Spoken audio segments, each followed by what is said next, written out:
presence first, and then start actually doing stuff. Yeah. So yeah, but within the LSE, we've not actually branched out that much into uni yet, but that's something that we're planning on doing. There's an environment secretary woman now in the UBU kind of union, Jenny Dodson, and we've just covered her a bit, but yeah, we really need to kind of like maybe, student led. yeah, like integrating all these easy-going stuff.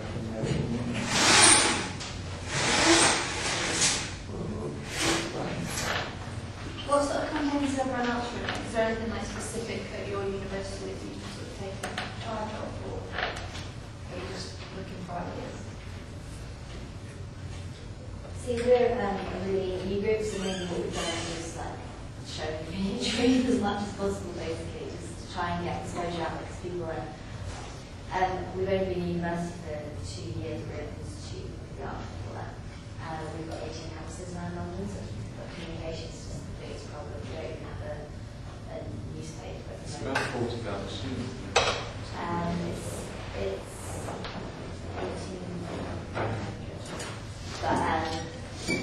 But I mean, we can't even produce a newspaper, which is appalling because by the time it's produced and distributed, the next one will come out.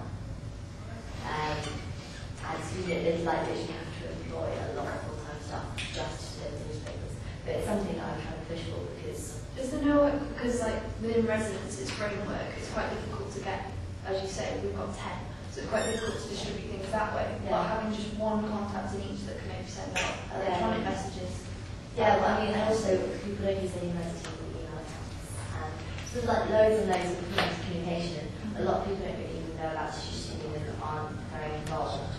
So it's very difficult. And obviously we're a very new society as well, so we have to know what to do. But what I'm trying to do is try and find out. It's really difficult to, we've got loads and loads of ideas, but it's really difficult because we don't know how much is being done at the moment. So our president, James, has been, he's kind of pushed for sustainability the past couple of years. And I think we just submitted a sustainability policy. We need to really find out what stuff is being detailed in that and what stuff is already in discussion, and then know what else we can push for. It might be quite useful if you are based in different areas of London. Yeah. I mean, the halls that I deal with are in quite a number of boroughs. So maybe we'll get some sort of encouragement. Yeah, I mean, we've got the 18 campuses are that's just our study campuses, and then we've got all these programs. Did anyone have any other questions for the presenters? You chatted a bit about ethical investment. Yeah. How easy was it finding out what they'd seen this? Freedom of information requests, lots and lots and lots of them. How do you actually do that? Specific. Normally, you can just request it. You go to student reception and say who is the person, and there is a general sort of information controller, I guess is the official title. But you've got to phrase them really particularly, like exactly how much was spent by this person on flights in this year from this day to this day, and be really sort of specific. There's actually a page on the People in Planet website.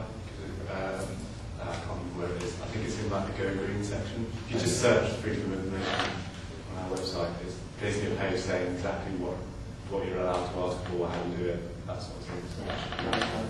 Also, with the freedom of information, sometimes our pro-vice stance, because we have a stake every time we do freedom of information, it's just like, why didn't you ask for that? Because it costs them loads of money as well. So it maybe just worthwhile going and speaking and saying, to save you the money and the time, can you just give us the information? Maybe, ideally. Yeah, that's a nice way to do it. It's my right. Just, because I've got to go, and it's my job as steward to tell you all about lunch and things like that. There was supposed to be a big room where everyone could be. There is a cafe, but there's lots and lots of places about the place where you can find your own lunch. That's basically what I have to say. And there is information on the maps as well. Is there one last question over there before we... Yeah, I just want to know what's it like getting organising in China. I thought it might be quite difficult. Yeah, it's really difficult because we need to start registered as an NGO. Like if we send a mail to leadership say somebody's name and building and not Greenpeace, because otherwise they open the package and they don't deliver it. For instance, just a really simple thing. We cannot do fundraising, so we have to fundraise in Hong Kong or it's not allowed in the mainland, so we have to fundraise internationally. And you're not allowed to do demos with more than, I don't know, 5 people or something. So it's really difficult. So we have to do really small activities, like even especially like on the universities, there's existing groups being organized by the government. So if you organize your own group, you have to state why, you have to inform them. And it's really difficult, but on the other hand, we see a new kind of generation there of young people that are fed up with their government, and we have some really good volunteers. One of our main volunteers, she's in Holland right now, and she's going to speak at the demo in Germany at the G8, and there's some really inspiring young people there getting active. So it's a little bit changing, but it's really difficult. Can I ask one question? Last question. I'm just wondering if anyone knows, I know a couple of people, or a few groups, I think there are people from Planet in Oxford, or they're working with people from Planet in Oxford, Climate Justice Project is what they're calling themselves, and it's basically promoting contraction and convergence. So it's basically the question, like, what you're doing in Sussex is amazing. That's like amazing for a student campaign. But in terms of like outreach, that's you need to, like, for the 60% target, you said the question about whether 60% is good enough is like sort of moot or whatever. Well, it's woefully inadequate. But if you want to, in terms of outreach and like policy, and you're speaking to politicians and things, I was just wondering if you're aware of that and if you're interested in getting involved or whatever. Yeah. I think in terms of like the thing with eco-uni, which I have major, it keeps me awake at night. The problem is that it's a very practically based campaign in terms of like in terms of getting people involved. Like, it's a very thin line between talking about the ideology about anti-capitalism, or the reason why we're here in the first place, and then focusing on the practicality. You know what I mean? Whilst you want to get that done, you don't want to stop people getting involved because they're like, oh, I don't know about the ideology, therefore I'm not going to work on recycling and contraction and convergence and everything as well. But the debate is one of the most important, if not the most important thing about it, about having, we call them green lunches, so you have like a week in terms of a different debate. But yeah, definitely.